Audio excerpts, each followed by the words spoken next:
Hi, good day to you, everyone. So let's just kick in here.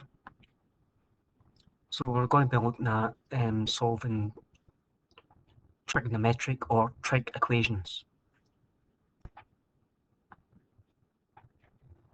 So I'm just picking an example here. So cosine of x equals a half. We have it over the graphs and introducing the basic circular trigonometric functions. So we're just going to, as I say, stick with the three basic ones: sine, cos, and tan. So this one, for example, we're going to solve the cosine of something is equal to a half. That's something x. It's usually an angle. Could be time, could be something else. But for us, we'll just stick with angles. So, and we're going to limit x within a certain kind of region.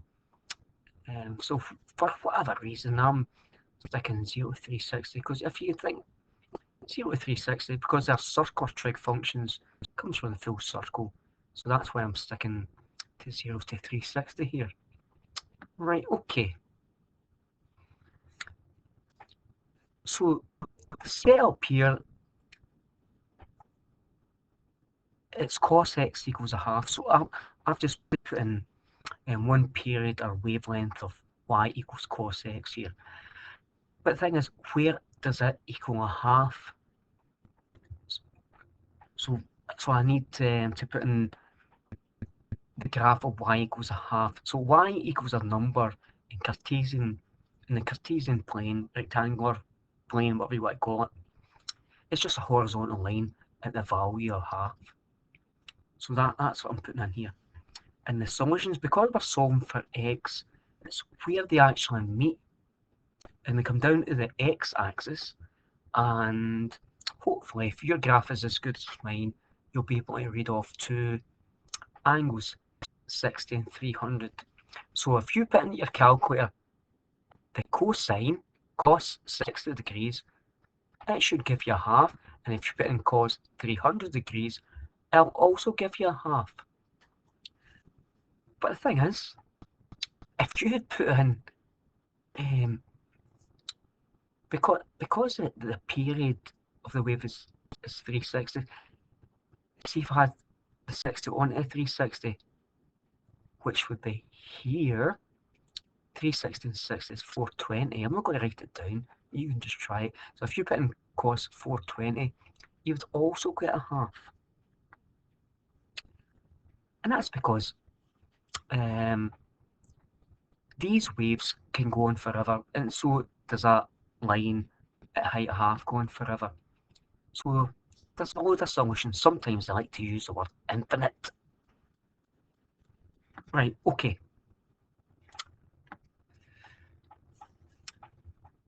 So we have seen before the three basic graphs of sine, cos, and tan. They look like that there. And I've divided them up with the kind of dotted lines here at 90 degrees intervals. And that's to kind of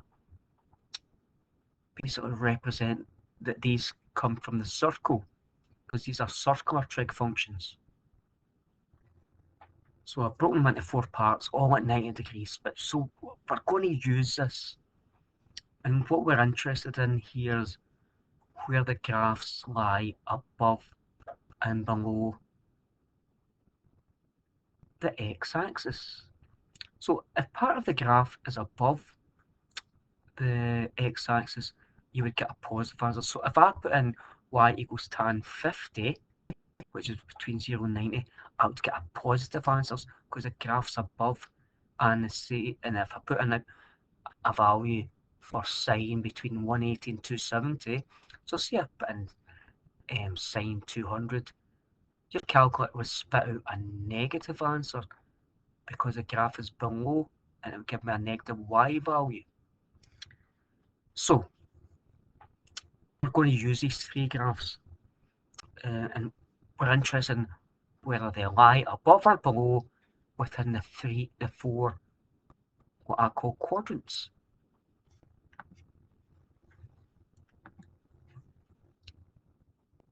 So there you go. I'm not putting in a circle here, but just have an imaginary circle if you want. In fact, I'm going to give you a circle just to show. So basically, that's your circle quartered up. Okay. So 0 to 90 to 180 to 270 to 360 again and again. Right, so that's at 0. So we need to pick a reference point here.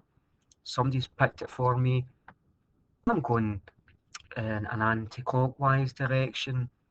So for those who don't have clocks or watches, digitals, you can look up anti-clockwise and clockwise.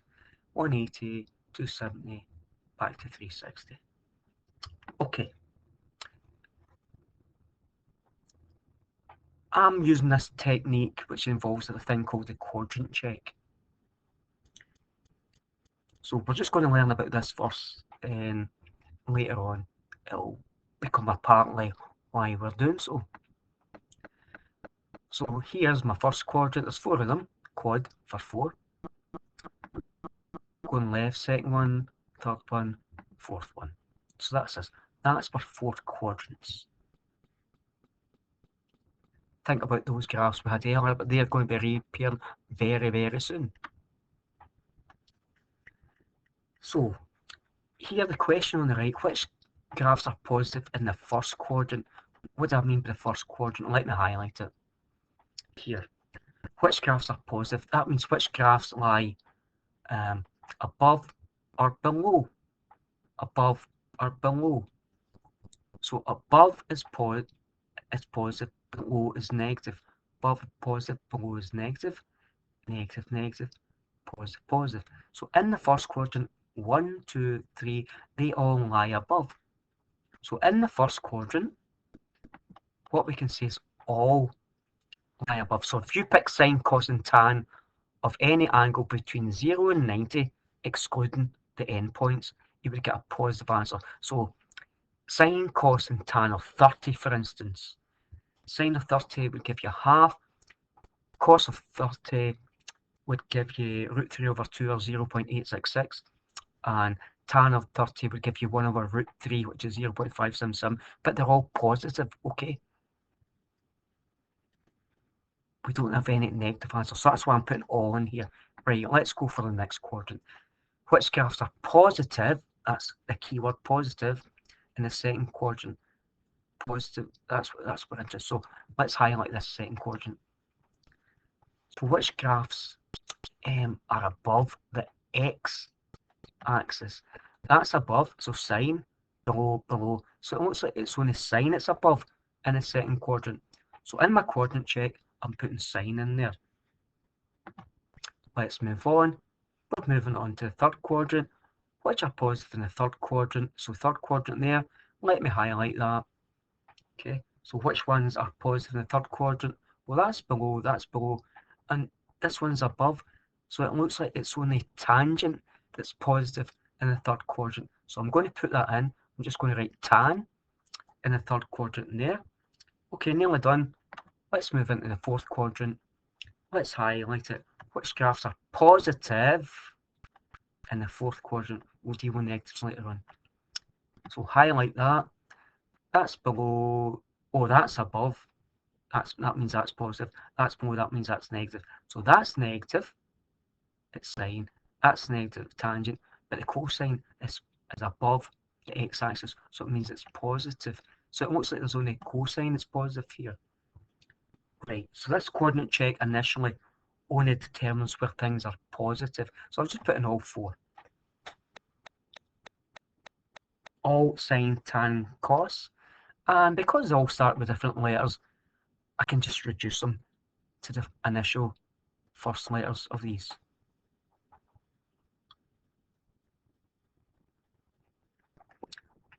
Okay, This quadrant check is quite important.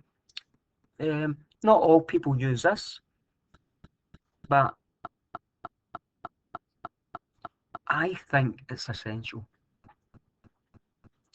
But it's not all about me, it's about you apparently. So, let's play the quadrant game. So in which quadrants is sign positive? So we don't need the graphs anymore because the quadrant check is going to let us know. So here, we're talking about sign being positive. So everything's positive in here, so we're going to tick A. And we're talking about sign. So out of these three, that begins with S for sign. So we're going to tick these two. All in sign. Fine. Don't worry, we'll be adding other stuff to this quadrant check. We always identify two quadrants. Right, let's move on. In which quadrants should that be S or R? It doesn't matter. I think it's S. Okay, I'll correct myself. Cosine, we're talking about cosine positive. Right, positive, we always tick A because it's positive, and cosine, we're going to tick C. Okay, that's us. Moving on.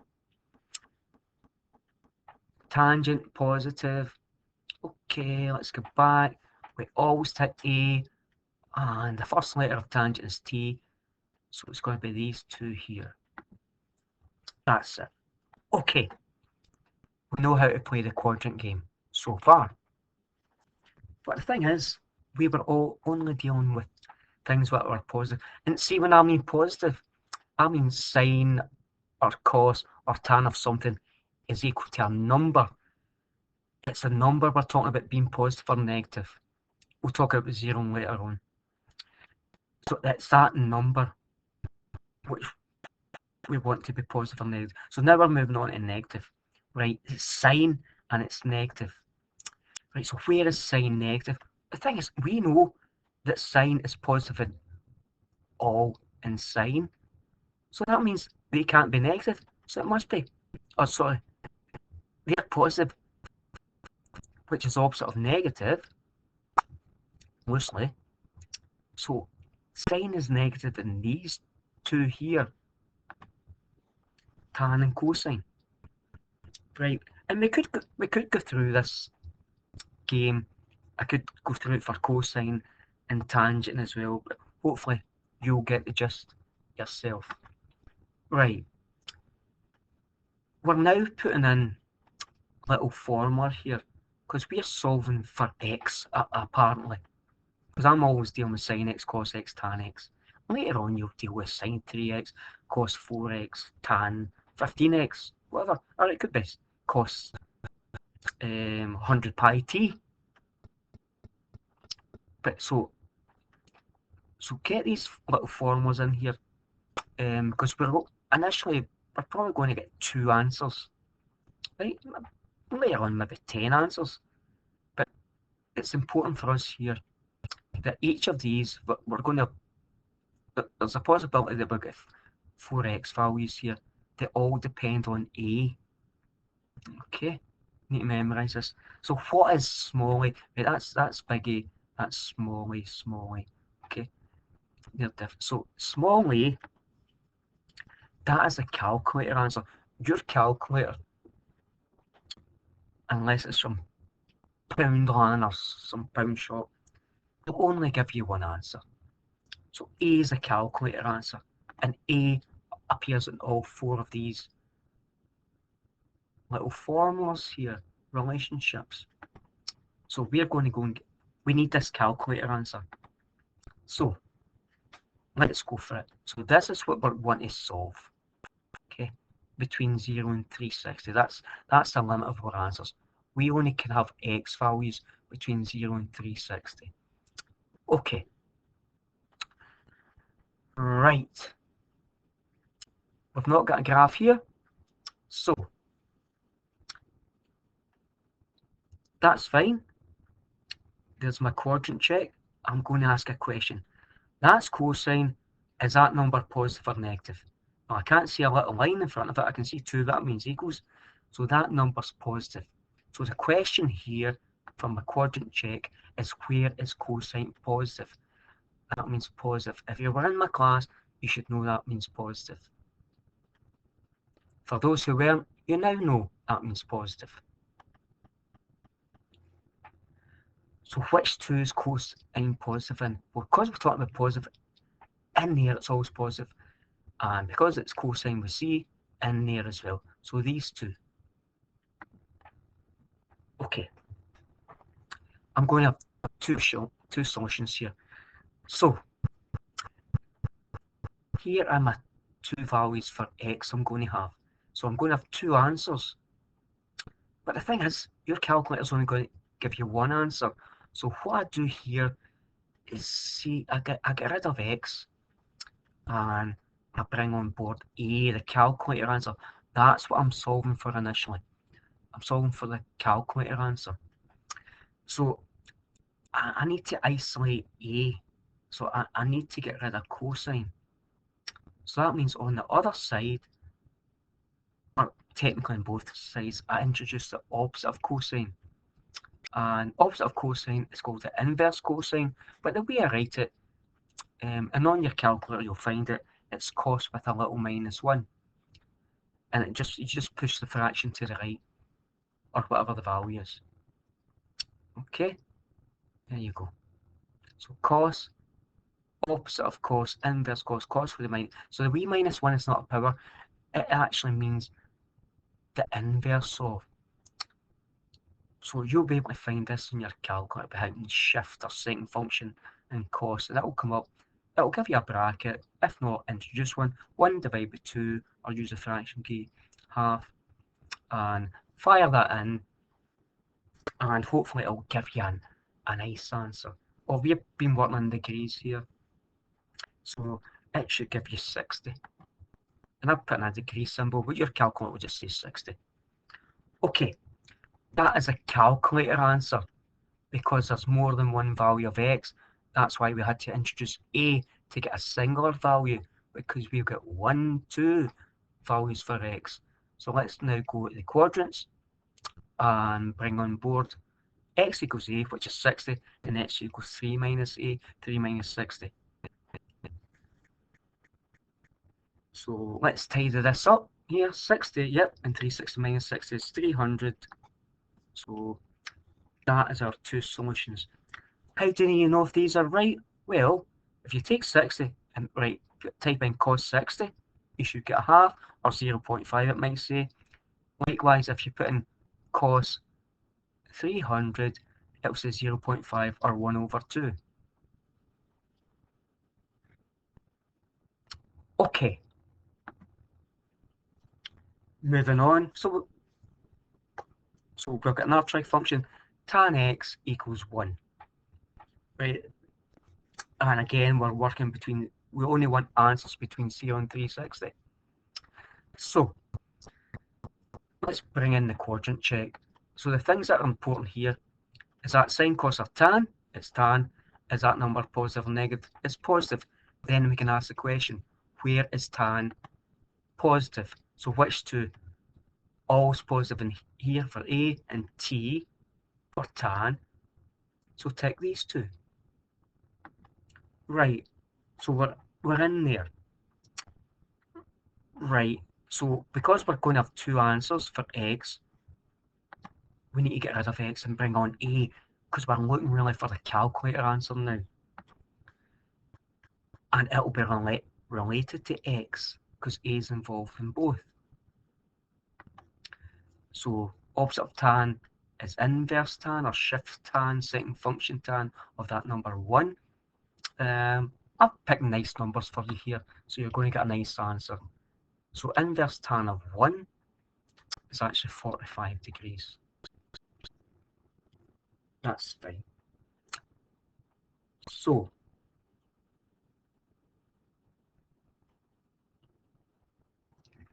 let's go to the quadrants here.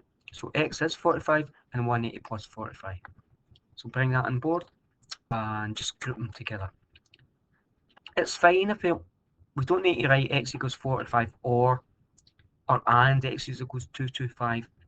I'm fine grouping them like that there.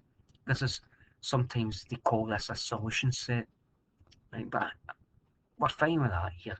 So if you put tan 45, you get 1. If you put tan 225, you get 1. That's how you know you've got the right answers. And also the lie between 0 and 360 that I won't skip back to. Right. Okay.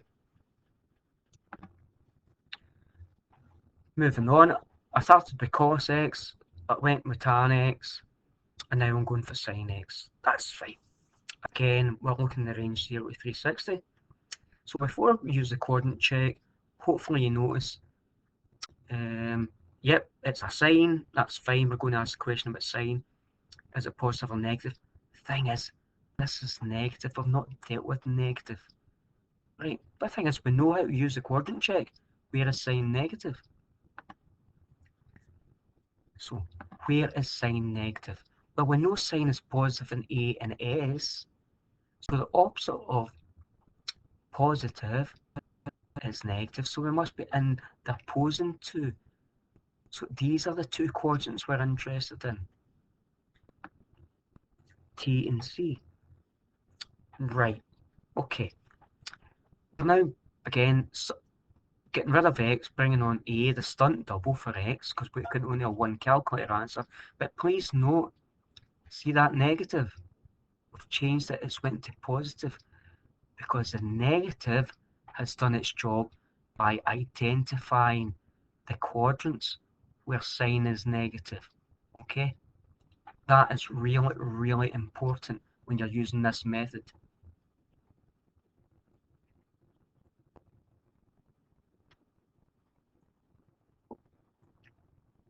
Okay? Absorb that. Okay? Take that in, please. Right. And there's your little formulas we're going to have for these quadrants once we get A. So let's go and get A. Inverse sine of a half. Calculator should give you a nice answer back here. Nice whole number answer. It's in degrees. So we're going to use this, but in conjunction with these two here. But this time, this is not going to be one of our answers because we've not ticked this coordinate. It's going to be in these two. So 180 plus and 360 minus the calculator answer of 30. So just tidy them up and that's your answers. So, and how do you know that you're correct? Well, you put in sine of 210, you should get negative a half. Put in sine of 330, you should get negative half. It might say negative 0.5, doesn't matter. Okay. I just want to go back to that one. So just to graphically show you. So with sine x equals negative half, so there's the line negative half down there. So what we're saying here is, where does this line meet the curve? So we need to come on up to the x-axis. That's what we're doing here. And you can see we're a little bit further on from 180 and actually the same distance back from 360. So that's why it was 180 plus and 360 minus. Our calculator answer of 30 to get 210 and 330. So it's good to associate the graphs with actually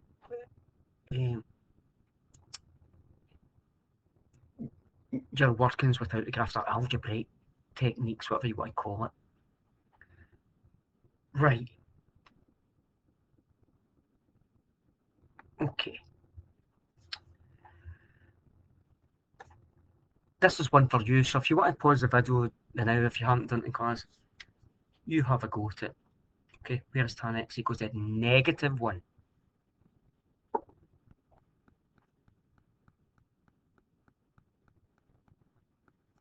Okay, have you done? Right, I'm going to go for it. So, and again, between 0 and 360. That's usually a standard. If it's between 0 and 180, if you get anything out with 0 and 180 or 0 and 90, you just scrub it. Okay, not interested in it.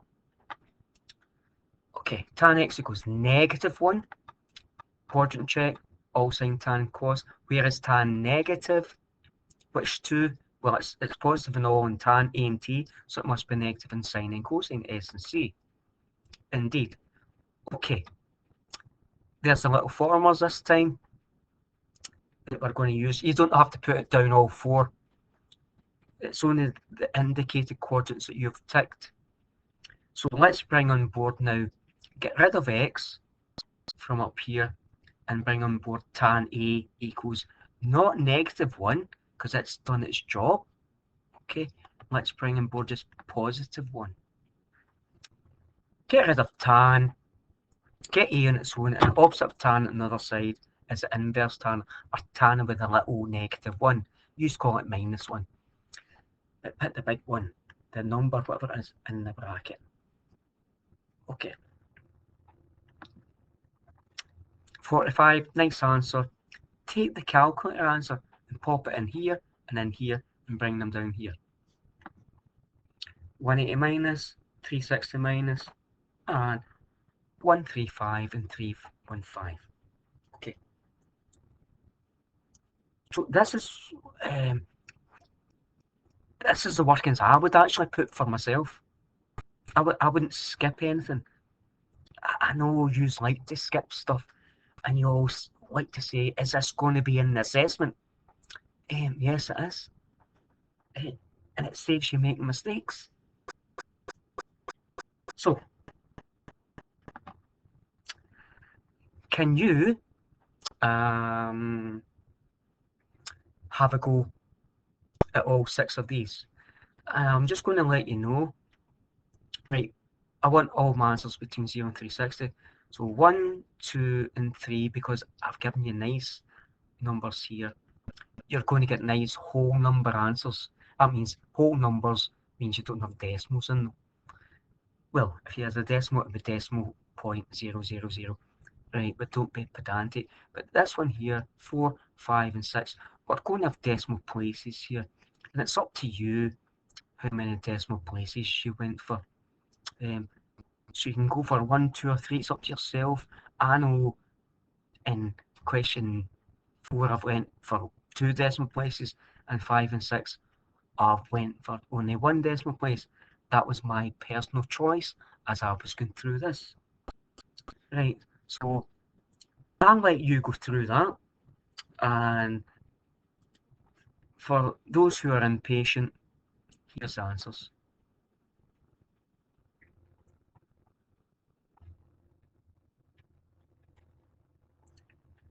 So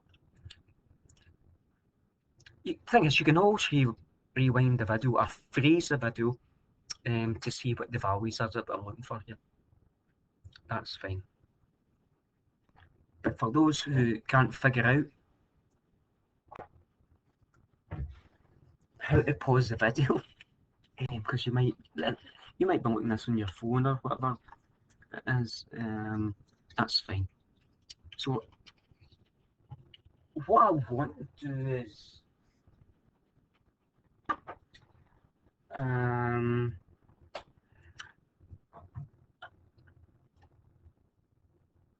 these are kind of nice because it's all sine, cos, tan. Sine, cos, tan equals a number. It's a naked number. It's not always given to you in this format. So, a lot of time it's given in this format. A lot of time they make it equal to 0. This part's okay. Always head towards this. Right. Always head towards 0 to 360 regardless. But here, we need sine x on its own. So for this here, we need a little transposition here. So something times sine x, we want to go on, we keep that. It's a lonely number. So we get rid of that 3. We're technically adding 3 to both sides. Then we get rid of the 5, so we need to divide with 5. Right. We've now got sine x on its own. So we can now jump in. Where is sine x equal to 3 over 5? 3 over 5 is positive. So the question here is, where is sine x positive?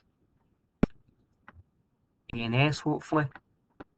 Get your little formulas in there because we're going to need them.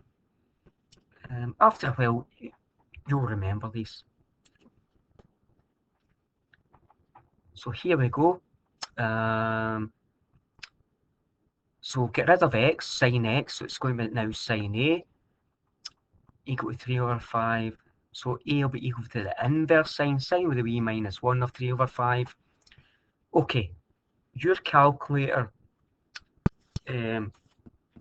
assuming you're in degree mode, if you put in inverse sine 3 divided by 5,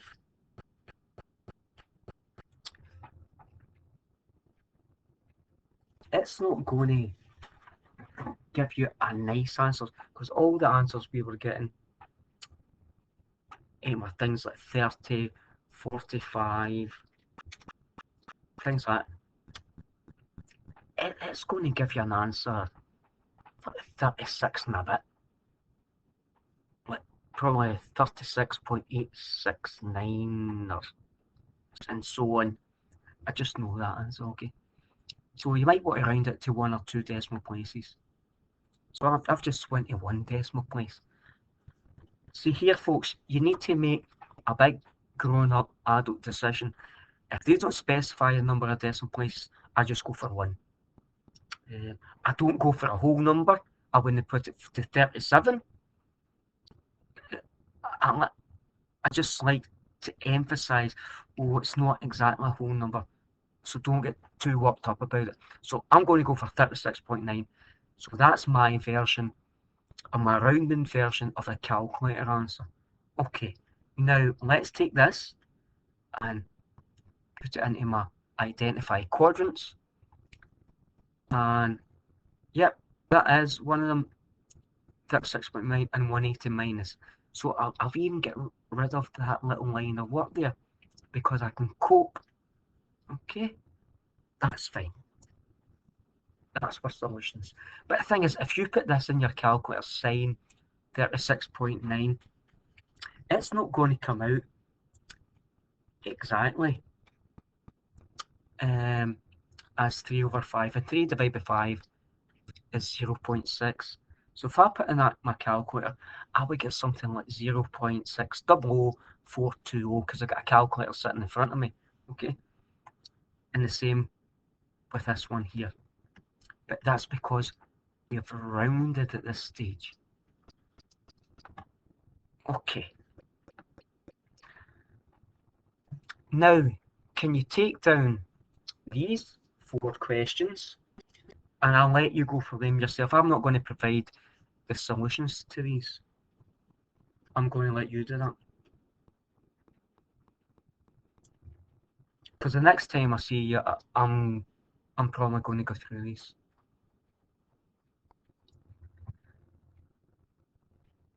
Remember, you can pause the video and go through them.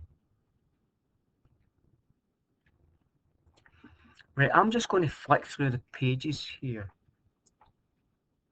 Right, I know. Pause me, copy them down, either do them before I go on to the next section, okay? It is YouTube after all. Right, let me go through, and there's the answers for you, okay? I've made these ones all nice whole number answers.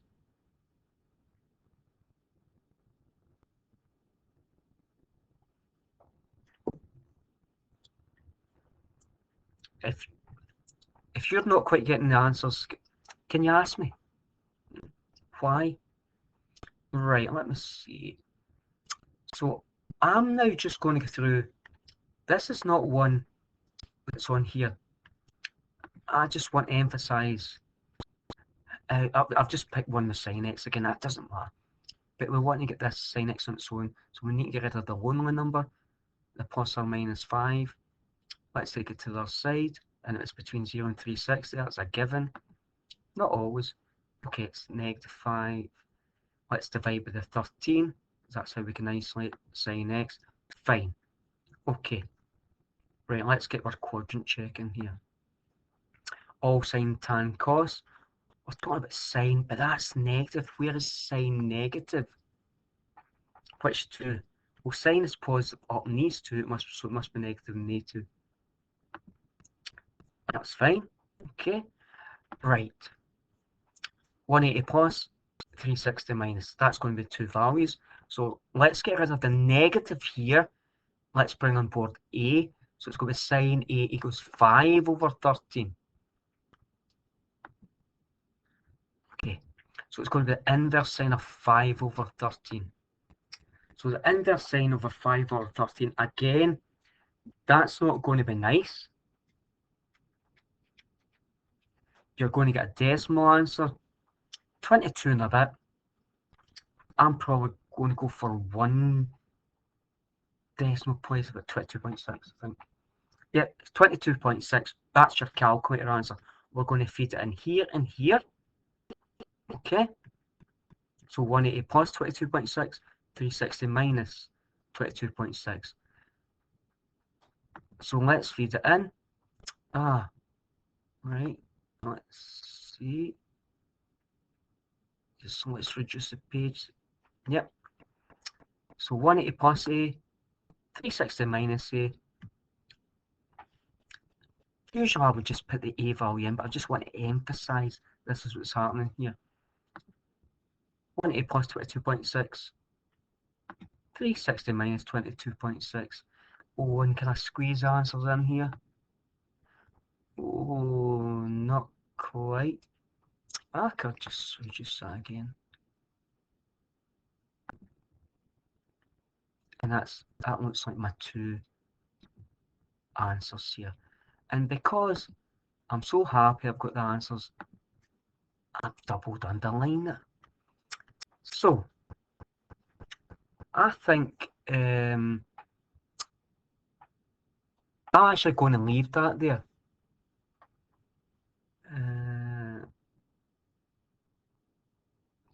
Yeah, definitely. Things you need to ask me questions in class.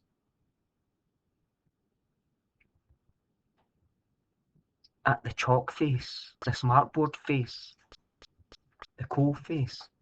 You need to ask me there. So here,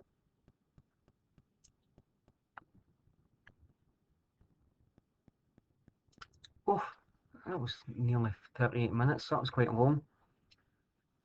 But the thing is, like I said, you can halt these videos and look back. If you use a different method at school, that's fine as long as you're getting the right answers. I won't refer you to a textbook because I do this with different classes who have different textbooks or just notes. Right, 38 minutes. Right, okay, sorry it's so long, folks, but for your benefit, as well as mine. Right, bye for now. Good morning, good afternoon, good night.